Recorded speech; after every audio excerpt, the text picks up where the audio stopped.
Very excited to be here. Thank you so much, Abby and the other organizers for SuperReturn Asia to invite me again this year, and this time to moderate. And I'm very excited to share with you that we have a fantastic panel today of very experienced investors and venture capitalists, and more than just venture capitalists, but can talk more broadly to technology innovation across the region. So I would like to invite Jenny, Zhou, Duane, and Amit up to the stage, please, to join me to kick off our first panel. And I know it's early, and so hopefully we can start things off with a bang. And I see some familiar faces from the conference last week I was at as well.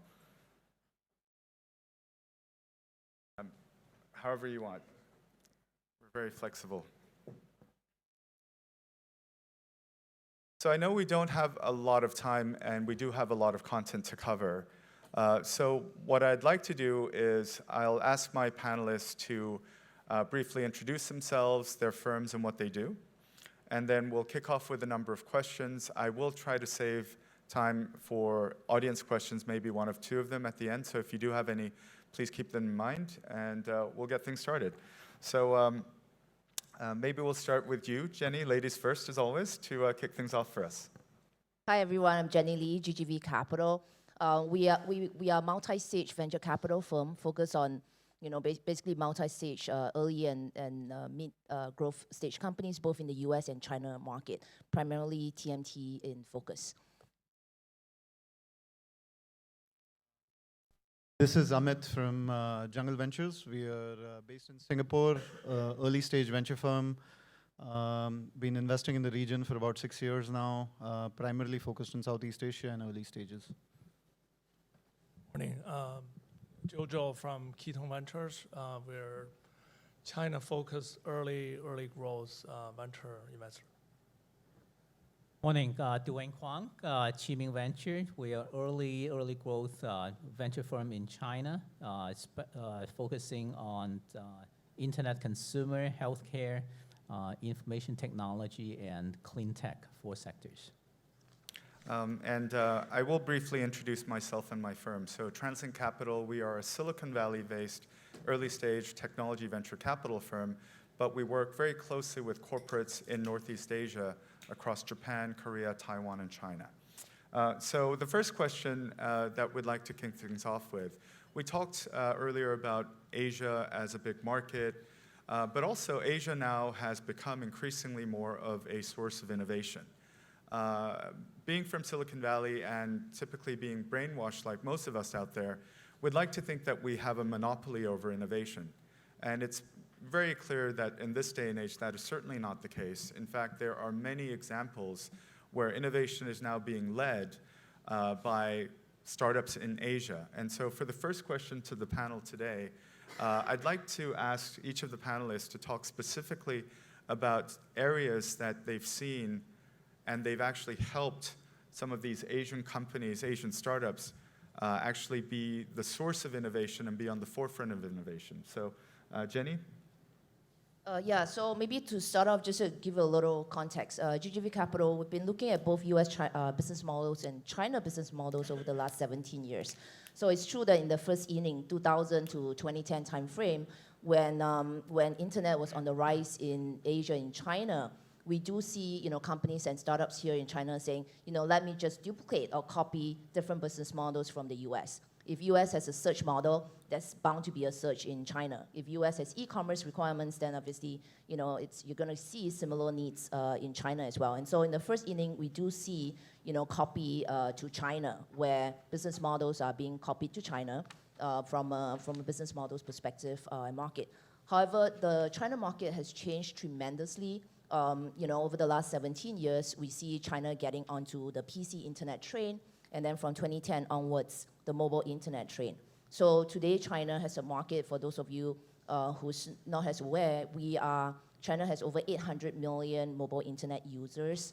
That's 2.5 times the US size and market. And on top of that, if you are a WeChat user, Messenger user, WeChat today has over 1 billion users. So the China market has really grown tremendously.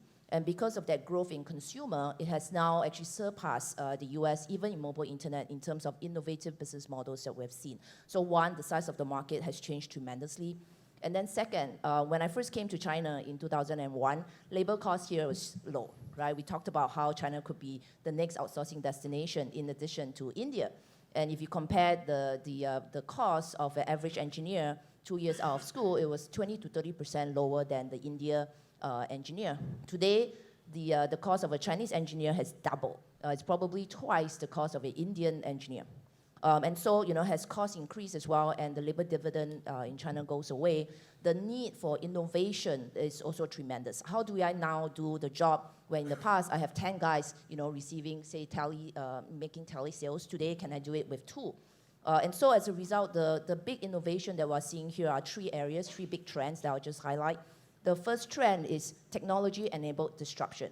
And that's happening in the form of 3 particular areas. You're going to hear, I'm sure over the next 3 to 5 years, you're going to hear big innovation, big trends supporting the entire transportation disruption.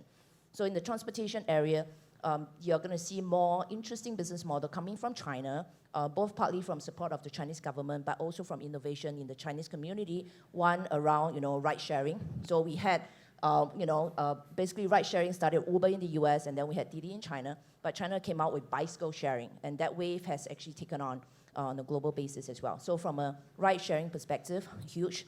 Second, we're also talking about autonomous cars, right? So the L4 movement in China is also tremendous, being highly supported by the government. And you will also hear about the electrification of vehicles in China. China has over 200 million of in-stock cars ownership. Of that 200 million, only 1 million of those cars are electric vehicle.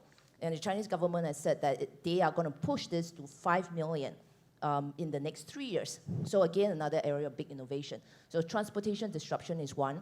We are also seeing huge automation happening in the form of adopting robots for use in factories and in services organization as well. And again, this is driven by the whole labor crunch and then the push towards productivity improvement. So that's one trend, really the disruption, enabled model that we are seeing in China. And a lot of times, these are business models that, is China first, one area. The second big area that we're seeing is that China today, we talk about BATs. Those are just, we said the internet gods flying up there, right? So Alibaba and Tencent, 400 billion market cap, those are big companies. And as China grow and mature on its own, we have a first generation of unicorns, second generation of unicorns. Those guys are also bringing their business model international. So whether we call it regionalization of business model or globalization of business model, there's a new trend where we're seeing Chinese entrepreneurs saying, let me build this new idea and product in the region, whether it's Indonesia or India or somewhere else. So, learning, now we are copying from China into other regions. Second trend that we're seeing. So not only are we innovating in China, we are bringing that innovative business model out. And then the last trend that we have noticed is that we are also seeing a lot of that online growth being replicated or experimented to bring more new innovation to offline. And that's happening in the way you will see retail being innovated as well. Soon we'll probably walk into retail stores in China where it's unmanned. And it's really a result of the offline service providers actually embracing technology to allow us to be 24 hours, to provide 24 hours kind of unmanned convenience services as well. So those are the 3 major trends that we are seeing. So stay tuned. We're pretty excited. We think China will continue to see a lot of these exciting new startups emerge over the next 5 to 10 years. Jenny, thank you. That was very comprehensive. Maybe we should have started with somebody else so that they would have something to talk about. When I start, I can stop. Amit, please. Yeah, no, Jenny's made my job easier. I just have to say that, all of that 5 years behind is the story of Southeast Asia. But seriously, I think definitely all those, factors are affecting how businesses are being built in our region. But if I can just switch a little bit to the philosophical side, I think the core reason you are seeing and will continue to see innovation come out of Asia is the fact, in some sense, as they say, necessity is the mother of invention. And I think what's happening is with the barriers to to access to knowledge being broken down, thanks to internet, thanks to social media. you have, in Southeast Asia, India combined, you're probably looking at 2 billion people, and primarily a youth audience. And when you have that kind of youth, that kind of energy, getting access to information, getting access to knowledge on one end, but on the other hand, where true barriers to entry that exist maybe in China don't exist in these markets, there is no other choice but to innovate. You have to find unique approaches towards solving local problems, and if you're hungry enough and insightful enough, create businesses that can solve global problems. So I think in some sense, Southeast Asia has been the beneficiary of being late in the ecosystem maturity curve, in that from day one, we never saw a Flipkart versus Amazon play out in Southeast Asia. From day one, it's Alibaba versus Amazon. There was no local player who had taken billions of dollars and everything hinged around them. So in that sense, Southeast Asia has seen the benefit that most entrepreneurs in the region have to think about regional or global businesses right from day one. And today, I'll be honest, today maybe we don't have enough of those. But what's been exciting is in the last 6 years since I've been doing this, that trend is significantly upward. That trend is reaching a point where it will get irreversible, where nobody will want to do a China replica of a US model. The last point maybe to make there is, I think as far as where is innovation centered in the region, I think Singapore and Bangalore are 2 cities which are the forefront of innovation. And when I say innovation, truly putting resources at work to try and break some barriers, create some unique models. And we are seeing enough of that happen in healthcare.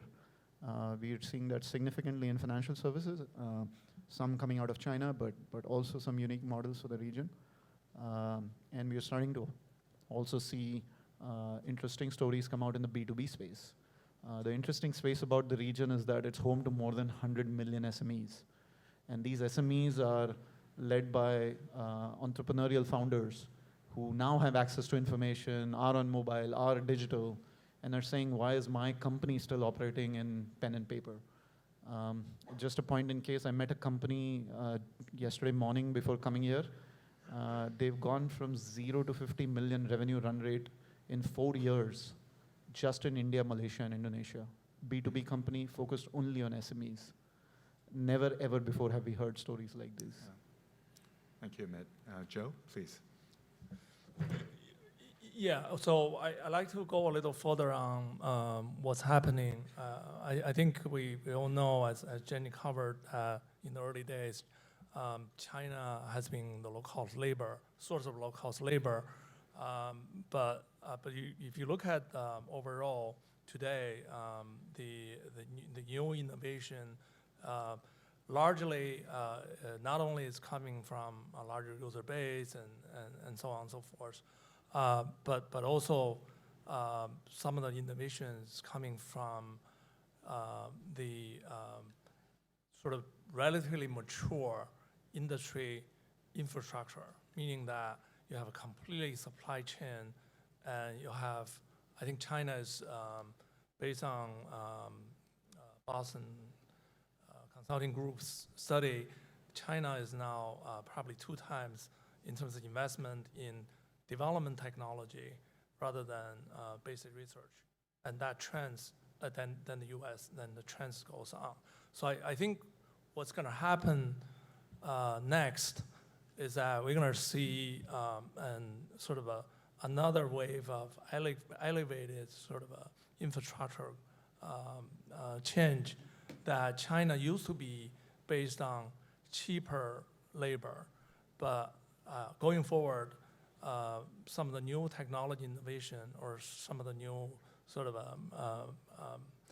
economic progress is going to rely on AI and structured data and so on. We're going to see a very large labor force that composed of engineers.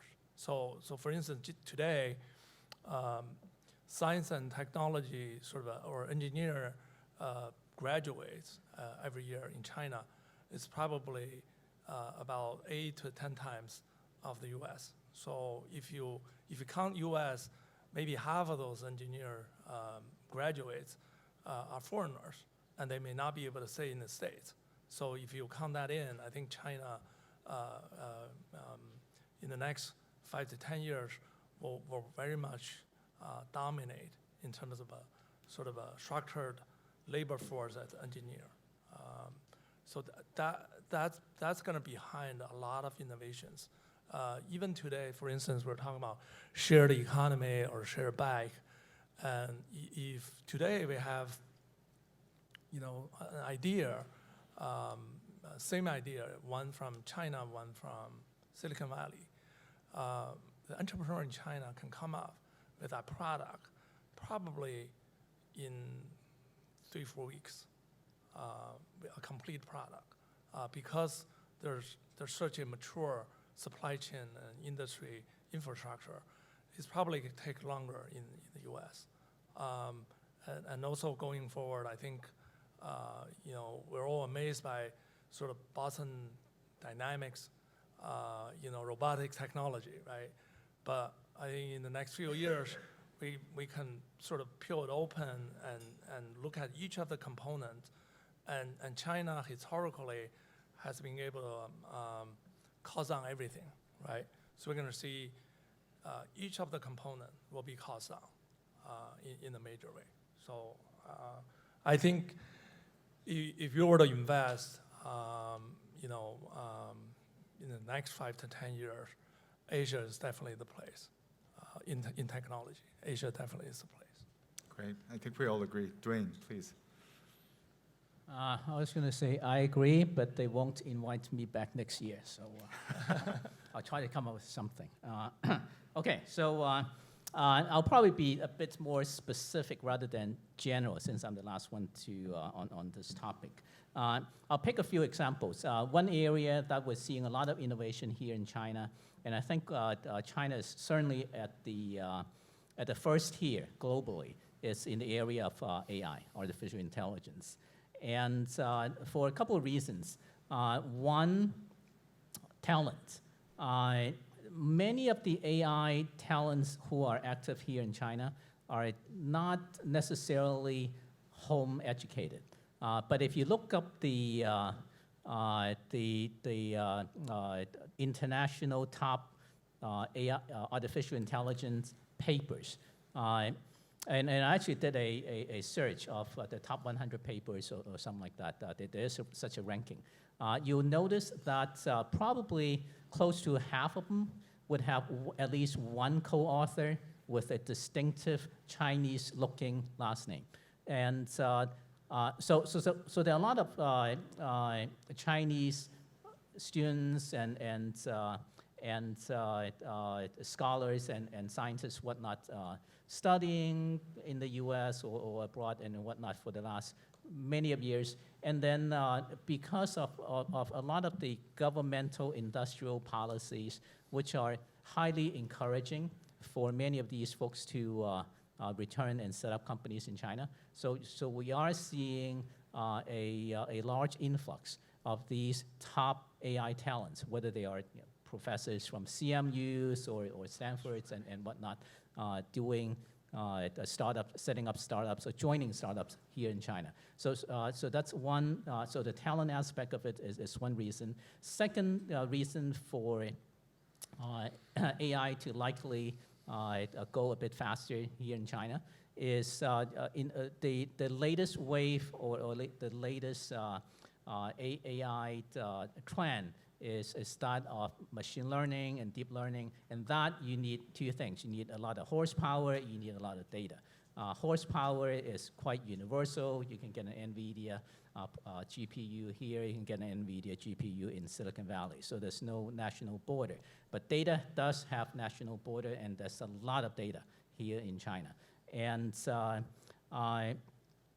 privacy and consumer protection, it's a double-edged sword when it comes to machine learning and training of the models and whatnot. The availability of abundance of data actually plays to the local advantage. So it's a bit easier to get access to data for training.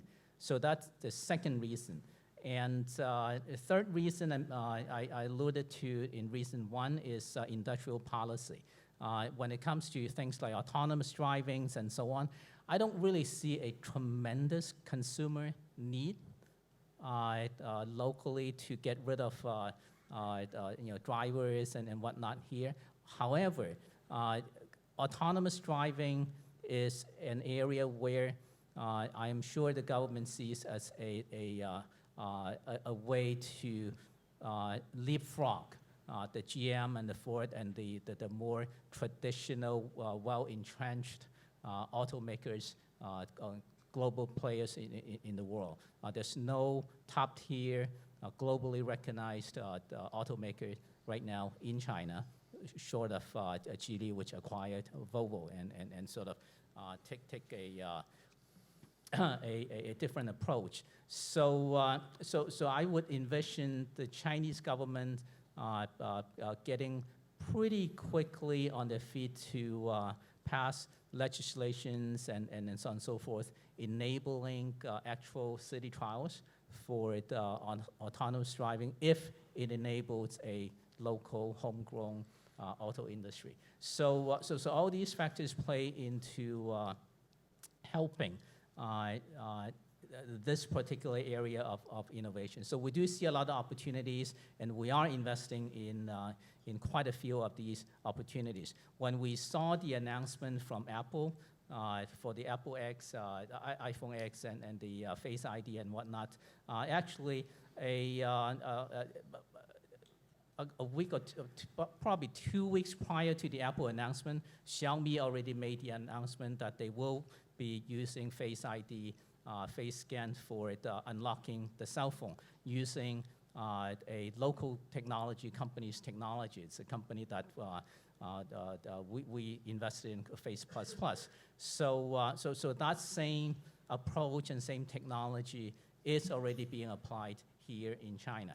Second area of innovation, which is quite meaningful, is in the area of micropayment, mobile payment, micropayment. And now, this is an area which is already quite advanced globally. The position in China is already quite advanced globally. But what this translates into, it's a lot of business model innovation because payment is so easy, micropayment is so seamless, that enables things like knowledge economy.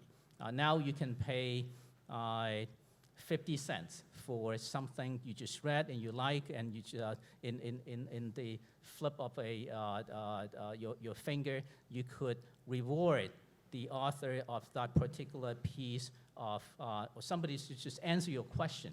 There's a Chinese company here called Zhou, which is similar to Quora in the US, but it has a substantially larger user base, and the business model of getting paid for answering questions and sharing your knowledge, it's finally taking hold, and the company's worth more than $1 billion. So that's another area of, so micropayment enabling a lot of the new business models that depend on seamlessly paying a tiny little bit of amount. So that's another area that could be quite interesting. Third area, which we tend not to talk too much about unless it is in a specific conference, that's in the healthcare area. We invest quite a bit of our capital out of Qiming in the healthcare area. This is another area where we are seeing a lot of money going in, a lot of innovation, a lot of new opportunities. Qiming alone has 4 IPOs in the last 12 months, all of which is worth, it's over $1 billion in market cap. Whereas compare that to the amount of money going into U.S. healthcare investment, the sheer resource deployed in China in the healthcare space, it's far bigger compared to that of the U.S. So I think the train of innovation, both in the technology side as well as on the our business model side has left the station and we'll continue to see a lot more. Thank you, Duane. That was very specific and very helpful. Before we move on to the next topic, I'll just add my 2 cents, since we are trying to do complete coverage across Asia. So the markets that TransLink covers includes Japan, Korea, and Taiwan. And specifically in Korea and Japan, I think there was a time where they were considered ahead of the curve on consumer tech, whether it was mobile, whatnot, or payments, but that was well over 2 decades ago. And it's become increasingly evident that China has actually surpassed those markets on the consumer tech side.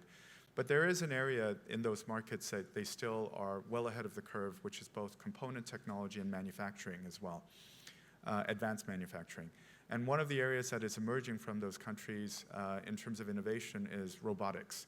So robotics has been focused primarily on manufacturing robotics, but increasingly as innovation has developed across the board from sensor technology to AI to connectivity, there are a number of very interesting projects both on the startup side and the corporate side that are being led by some of the leading companies in Japan and Korea that is trying to, in the next 3 to 5 years, to bring human interfacing robots to the home, to the office, to the environment, where a combination of not only AI and software and connectivity, but also the actual manufacturing as well as the mechanics side, which is important, that is actually being pushed.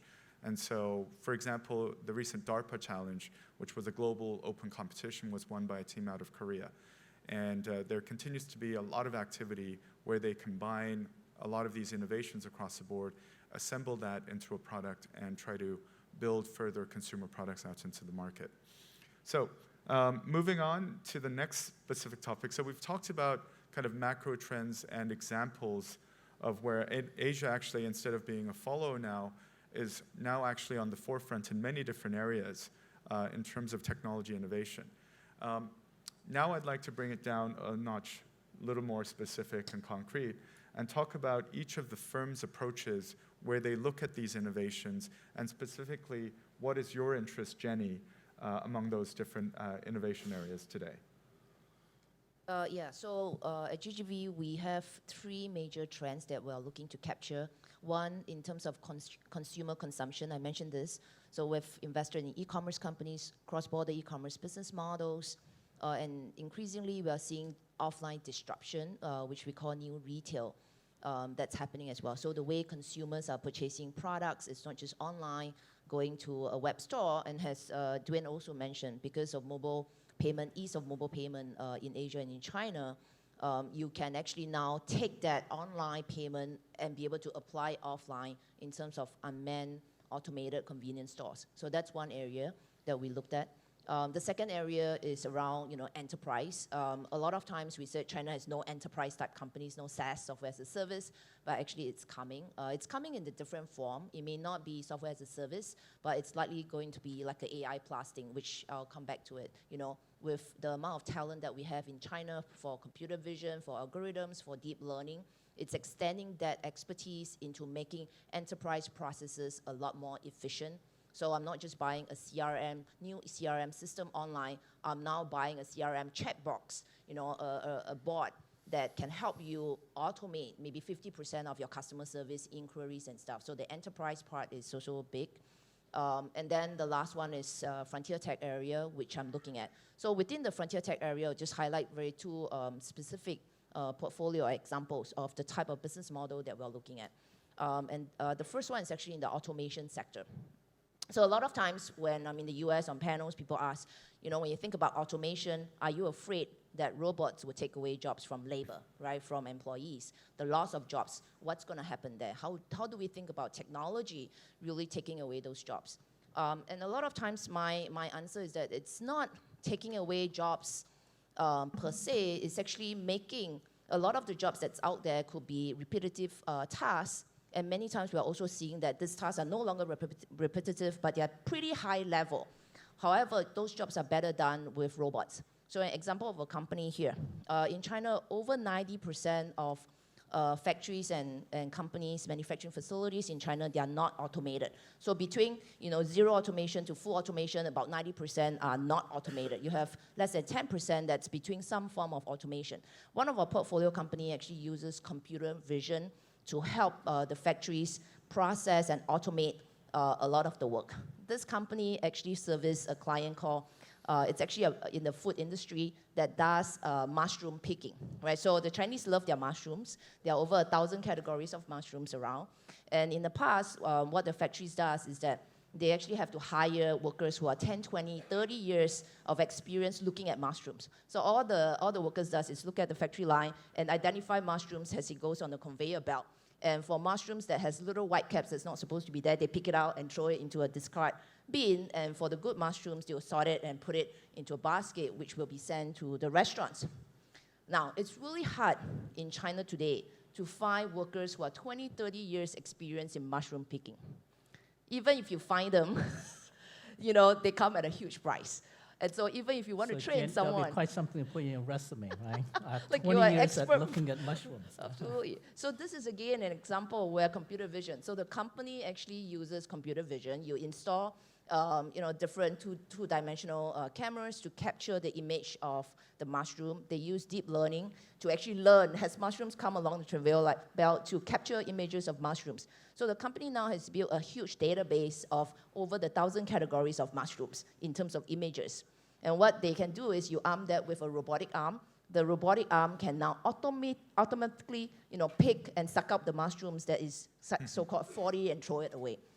So this isn't about just replacing labor. In this case, it's actually performing a task that you cannot find consistent labor to do. I asked the factory worker about ROI, and he said it's not even ROI. If you look at hardware ROI, right now the cost of installing the robotic arm probably gives them an ROI of a year and a half. They will break even in a year and a half. But the more important thing is that when they adopt this automated system, you can now go on 3 shifts, 24 hours. And so, it's the consistency that's being leveraged. So we are seeing companies like that leverages computer vision that can do this. So I'll just stop here so we can look at other examples. I appreciate that, Jenny. As much as I hate to cut you off, and I'd like to hear more, since we're running tight on time, maybe one specific example each. Amit? Yeah, I think financial services is one of the biggest opportunity areas in the region. If you just look at Indonesia, out of 250 million odd people, only I think roughly 11 or 12 million people actually have any kind of credit scores. And if you don't have a scoring, traditional banks and financial institutions are not gonna lend money to you because they really don't know how to size you up. And we are seeing a lot of companies venturing into the space, trying to target the underbanked. Some of them are approaching them, creating digital banks. Some of them are approaching them, capturing the data on these, 235 million odd people, so that they can start leveraging that data to provide different kind of financial services. So I think financial services is one big area where just across the region there is so much opportunity being tapped in by startups, both invested by us there and by others. That we feel very excited about that. I think the one comment I'll make with regards to how we kind of find opportunities, not just in financial services, but everywhere. I think the fundamental principle that we have as a firm is that both technology and execution, much like capital, is getting commoditized. Is that people will have access to good talent that they can execute, the talent that can execute, also technology. But I think what is going to be rare is data. And so more and more we look for opportunities in companies where they are going to capture data or build proprietary networks that are going to be hard for a US or a Chinese company to come in and build. In that they will have to go through the same rigor or time to build that kind of data or networks. And so that's become a unique aspect of looking at opportunities in the region, is to find companies that are sitting on piles of that data or learning that can be monetized in different ways. Great, thank you, Zhou. Yeah, so I think there's a large effort in AI. I think in terms of algorithm, China is quite similar or not, in certain area equal or more advanced than some of the U.S. peers. But I think more importantly, data. I think gave one example on the autonomous driving. China, I think the road condition in China is much more complicated than the U.S. So I think, and also the approach that China may take, instead of going L3, L4, that's autonomous level, directly, I think it's more likely China is going through an approach from L1, L2, and gradually to L3 and L4. In that progress. So in that regard, I think mobile eye-like technology in China that would adopt complicated road conditions would be the right approach. So I think, and on other areas, Keytone has always been focusing core, hardcore technology in a way. So I think we spend a lot of effort in identify opportunity in AI, machine learning, IoT, particularly in the sensor embedded system area, and in robotics. I think we're more and more looking into the components that there are some of the fundamental components that need to be upgraded. I think China has the right infrastructure and technology to do it. Particularly, for instance, if you look at all the robotics today, robots today, is basically rolling on a wheel. Right. There's no leg and foot. And that's all. I think. But if you look at Boston Dynamics technology, that I think one gap we're having is on some of the fundamental components like hydraulics, like servo motors and type. I think in the next 2-3 years, China will be able to crack into that and make it really, really low cost and efficient. Absolutely. Duane? I already mentioned a few, and just picking up on what Zhou was saying, I think, so for Qiming, the areas that we spend a lot of effort on is in the consumer internet area, content creation, as I mentioned earlier, because of micropayment, a lot of the business model is finally coming into play. And specific, more narrowly focused social networks and entertainment, targeting specific groups of people, whether they're post-90, post-95, and so on. And then in the healthcare area, there's a broad spectrum of areas from services to moving gradually earlier in the pharmaceutical area as well. And then in the technology space, I mentioned a couple, including artificial intelligence, deep learning, autonomous driving, all of which we have made investments. In the area of robotics, just picking up on what Zhou was saying, I believe China could be one of the earliest countries to come up with usable and meaningful consumer robots. And that's in the making. We have one portfolio company that's doing quite well in this particular space. And then even in the clean tech area, which is the fourth area that we focus in, we are seeing a lot of emphasis by the government to clean up the air, clean up the water, and so on and so forth. And that's going to drive quite a bit of innovation and business opportunities. Great. Thank you. So our panel has done a fantastic job. We have 2 minutes left. If there is a question from the audience, let me know. If not, I can actually add my comments into this. So I don't know if you want to hear that. Please, Martin. My question is, startups from China and India going more international, There have been actually very few, apart from some very early stage Indian ones. But how about from China? Are they just focusing here? And when do you see a wave going international? It's already happening now. Yeah, so it's already happening. We have a portfolio company called Musically. This is a Chinese company, Chinese startup team. Their first product, which is a social live streaming, basically lip syncing social product, is launched in the US as their first product. It's right now like the top 5 social app there as well. So the model is already happening across the board. Yeah, I think so. I think there is a way to look at internationalization, right? One view of internationalization is, are companies from here getting into US? And that's just the view typically people have. But then, there are hundreds of other countries where you can make money. And, much like you, we've got a company called iFlix, which is nothing more than a Netflix focused on geographies where people don't want to pay $10 or $20 a month. And where access is predominantly on mobile and distribution is predominantly through mobile carriers, and payments are, typically through micropayments. And iFlix is the first mover in that. And today they are in 20 countries in Middle East, in Africa, in Southeast Asia, and have more than 5 to 6 million subscribers in just 2.5 years.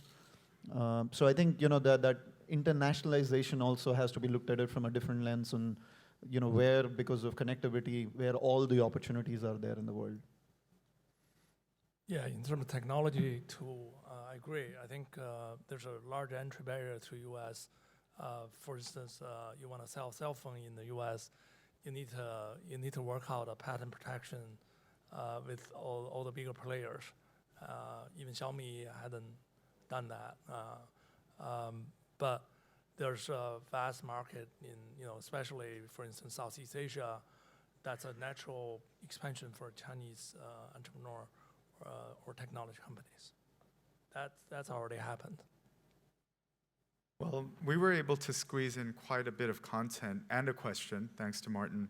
But if you could join me in thanking my panelists for sharing their insights today, I'd appreciate it.